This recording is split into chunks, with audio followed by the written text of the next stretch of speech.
అందరికీ నమస్కారం. ఆంధ్రప్రదేశ్‌లో పెన్షన్‌ల గురించి కొత్త అప్డేట్ వచ్చింది. ఎవరైతే ఆగస్టులో నోటీసులు అందుకున్న వాళ్ళు ఎవరైతే అప్పీల్ చేసుకున్నారో వాళ్ళ కోసం కొత్త అప్డేట్ అయితే వచ్చింది. ఈ వీడియో మీరు తప్పకుండా చూడాలి. ఈ వీడియో మీకు చాలా అంటే చాలా ఇంపార్టెంట్.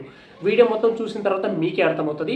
సో ఆగస్టులో ఎవరైతే నోటీసులు అందుకున్నారో వాళ్ళందరూ కూడా మేము ఎందుకు అర్హత కాదు, మేము పెన్షన్ అర్హత ఉన్నాం, మా పెన్షన్ ఎలా తగ్గిస్తారు మీరు, మా పెన్షన్ ఎలా తీసేస్తారు మీరు, మాకు ఎలా నోటీసులు పంపిస్తారు మీరు, మేము ఖచ్చితంగా 100% పెన్షన్దారులకు మేము అర్హులము అని చెప్పేసి అప్పీల్ అయితే ఎవరైతే చేసుకున్నారో, అంటే రాష్ట్రంలో మొత్తం 1,30,000 మంది అప్పీల్ చేసుకోవడం జరిగింది.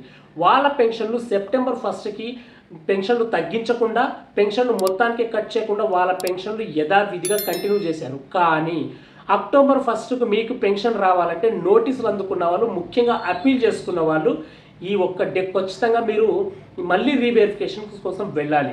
ఆ రీవెరిఫికేషన్లో కనుక మీరు కరెక్ట్గా నిజంగా ఆ రోజులను భావిస్తే కనుక అక్టోబర్ 1కు మీకు పెన్షన్ అనేది వస్తుంది. లేదంటే అక్టోబర్ పెన్షన్కి వచ్చేదానికి మీరు అర్హులైతే కారు, మీ పెన్షన్ అక్టోబర్ 1కి కట్ అయిపోతుంది. దీనికి సంబంధించిన పూర్తి సమాచారం ఇప్పుడు వీడియోలో తెలుసుకుందాము.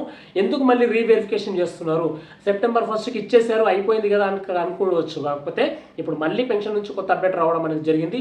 సో వీడియోని చివరి దాకా చూసి వీడియోని లైక్ చేయండి. అలాగే మన వాట్సాప్ ఛానల్ కూడా లింక్ ఇచ్చాను డిస్క్రిప్షన్లో, అందులో కూడా ఫాలో అవ్వండి. ప్రతి చిన్న అప్డేట్ మీకు అక్కడ పెడుతుంటాను. ఈ ఛానల్ కొత్తగా వచ్చిన వాళ్ళు సబ్స్క్రైబ్ చేసి పక్కన బెల్ ఐకాన్ ఆన్లో పెట్టుకోండి. ముఖ్యంగా మనకు జనవరిలో రీవెరిఫికేషన్ చేశారు చాలా మందికి పెన్షన్లు, దివ్యాంగులు. అంటే ఆంధ్రప్రదేశ్లో రాష్ట్రం మొత్తంలో 7,30,000 మంది దివ్యాంగుల పెన్షన్లు తీసుకుంటున్నారు. అందులో 15,000 రూపాయలు తీసుకునే వాళ్ళు ఉన్నారు, 6,000 రూపాయలు తీసుకునే వాళ్ళు ఉన్నారు, 4,000 రూపాయలు తీసుకునే వాళ్ళు ఉన్నారు. సో గతంలో జనవరిలో వీళ్లకు అందరికీ కూడా రీవెరిఫికేషన్ జరిగింది.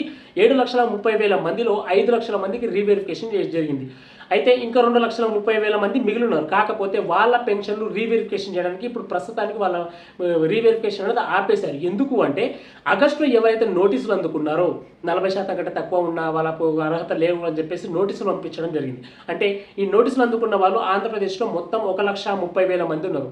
సో ఈ 1,30,000 మందికి నోటీసులు పంపగానే చాలా మంది భయపడిపోయి ఏం చేయాలని ఒక దిక్కుతోచలేని స్థితిలో ఉన్నప్పుడు సెప్టెంబర్ 1కు వీళ్ళకు పెన్షన్లే రావు, పెన్షన్లు తగ్గిపోతున్నాయని చెప్పేసి కొంతమందికి, మొత్తానికి పెన్షన్లే రావని చెప్పేసి కొంతమందికి మొత్తం ప్రచారం జరగడంతో సో పెన్షన్ తీసుకున్న వాళ్ళందరూ కూడా కంగారు పడడం జరిగింది. సో దీనికోసం ప్రభుత్వం మీద వ్యతిరేకత రావడంతో ప్రభుత్వం ఇంకొక నిర్ణయం తీసుకోవడం జరిగింది. అది ఏంటి అంటే నోటీసులు అందుకున్న వాళ్ళు తమకు తాము అర్హులను భావిస్తే గనక, అంటే 100% మేము పెన్షన్దారులకు అర్హులుగా ఉన్నాము, మాకు నిజంగానే డిసెబిలిటీ ఉంది, మేము ఫేక్ కాదు, మాకు నిజంగానే 40% కంటే ఎక్కువ ఉందా అనుకునేవారు మీరు అప్పీల్ చేసుకోవచ్చు.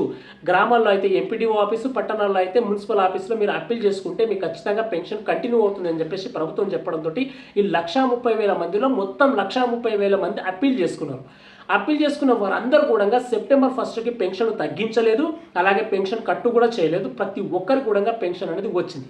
అయితే ఇప్పుడు మళ్ళీ కొత్త అప్డేట్ ఏంటి అంటే ఎవరైతే పెన్షన్ల కోసం నోటీసులు ఆగస్టులో అందుకున్నారో, ఎవరైతే ఆ నోటీసులు అందుకున్న వాళ్ళు అప్పీల్ చేసుకున్నారో వాళ్ళందరికీ ఈ సెప్టెంబర్లో మీకు మళ్ళీ రీవెరిఫికేషన్ అయితే ఉంటుందన్నమాట. రీవెరిఫికేషన్ అంటే మిమ్మల్ని మళ్ళీ హాస్పిటల్కి పిలుస్తారు. హాస్పిటల్ పిలిచిన తర్వాత మీ హెల్త్ కండిషన్ ఏంటి, మీరు దేనికోసం ఈ పెన్షన్ తీసుకుంటున్నారో అది ఎంత పర్సెంటేజ్ అయితే ఉంది, అంటే చెవులు వినపడట్లేదా, కళ్ళు కనిపించట్లేదా, కాళ్ళు పనిచేయట్లేదా, మంచానికి పరిమితమయ్యారా, పక్షవాతం వచ్చారా, డయాబెటీస్ పేషెంట్సా, ఇవన్నీ కూడా మీకు మళ్ళీ రీవెరిఫికేషన్ చేస్తారు. రీవెరిఫికేషన్ చేసిన తర్వాత మళ్ళీ డాక్టర్లు డిసైడ్ చేసి మీకు మళ్ళీ సర్టిఫికేట్ అనేది ఇస్తారు. ఆ సర్టిఫికేట్ ప్రకారమే మీకు ఎంత పర్సెంటేజ్ అయితే వస్తుంది, 40% కంటే తక్కువ వస్తుందా, 40% కంటే ఎక్కువగా వస్తుందా అని గుర్తుపెట్టుకోండి. నోటీసులు అందిన వాళ్ళు అప్పీల్ చేసుకున్నవారు మాత్రమే, ఓకేనా. సో వీళ్ళకి మళ్ళీ రీవెరిఫికేషన్ చేసి అందులో ఎంత పర్సెంటేజ్ వస్తుందో ఆ పర్సెంటేజ్ని బట్టి అక్టోబర్ 1కు మీకు పెన్షన్ అనేది ఇస్తారు. ఒకవేళ 40% కంటే తక్కువ కనుక ఈ రీవెరిఫికేషన్లో మళ్ళీ ఒకసారి చేసిన దాంట్లో రీవెరిఫికేషన్ దాంట్లో వస్తే కనుక మీకు అక్టోబర్ 1కు మీకు పెన్షన్లు అనేది రావు, రద్దు అవుతాయి. సెప్టెంబర్ 1కే కట్ చేయాల్సింది ఎందుకు చేయట్లేదంటే ఇది ఒక ప్రాపర్ ప్లానింగ్ ప్రకారం కావాలి, సడన్గా ఇలాంటి డిసిషన్స్ తీసుకోకూడదు అని మళ్ళీ ప్రభుత్వం ఆలోచించి ఈ సెప్టెంబర్ 1కి అందరికీ కూడా పెన్షన్లు ఇచ్చింది. కానీ అప్పీల్ చేసుకున్న వాళ్ళ దాంట్లో కూడా ఫేక్ పెన్షన్ తీసుకున్న వాళ్ళు చాలామంది ఉన్నారని చెప్పేసి మళ్ళీ వీళ్ళకు రీవెరిఫికేషన్ చేయాలి అనే ముఖ్య ఉద్దేశంతోనే ఇప్పుడు వీళ్లకు రీవెరిఫికేషన్ చేయాలని ఒక ముఖ్య ఉద్దేశంతోనే జనవరిలో ఎవరైతే 2,30,000 మంది మిగిలారో వాళ్ళ రీవెరిఫికేషన్ అనేది తాత్కాలికంగా ప్రస్తుతానికి నిలిపివేశారు. ఈ 1,30,000 మందికి రీవెరిఫికేషన్ చేసి వీళ్ళ పెన్షన్ల పర్సెంటేజ్ డిసైడ్ చేసి వీళ్ళ పెన్షన్లు ఇచ్చిన తర్వాత ఆ 2,30,000 మందికి మళ్ళీ రీవెరిఫికేషన్ చేసి వాళ్ళ కూడా పర్సెంటేజ్ని బట్టి మళ్ళీ కంటిన్యూ చేయాలా, రద్దు చేయాలా, తగ్గించాలా అనేది డిసైడ్ చేయడం అనేది జరుగుతుందన్నమాట. సో ఆంధ్రప్రదేశ్లో ఎన్టీఆర్ భరోసా పెన్షన్ల గురించి ఇది లేటెస్ట్ కొత్త అప్డేట్ అనమాట. సో ఎవరైతే మన ఛానల్లో కొత్తగా చూస్తున్న వాళ్ళు సబ్స్క్రైబ్ చేసుకోండి, పక్కన బెల్ ఐకాన్ ఆన్లో పెట్టుకోండి, ఈ వీడియోని లైక్ చేసి మీ ఫ్రెండ్స్ అండ్ ఫ్యామిలీ కూడా షేర్ చేయండి. సో నేను ఒక కొత్త వాట్సాప్ ఛానల్ కూడా క్రియేట్ చేయడం జరిగింది. ప్రతి చిన్న అప్డేట్స్ అందులో మీకు పెడుతూ ఉంటాను. డిస్క్రిప్షన్లో లింక్ ఇచ్చాను, ఆ లింక్ మీద క్లిక్ చేసి వాట్సాప్ ఛానల్ కూడా ఫాలో అవ్వండి. ప్రతి ఒక్క అప్డేట్ మీరు తెలంగాణ ఆంధ్రప్రదేశ్లో తెలుసుకోవచ్చు. అందరికీ నమస్కారం.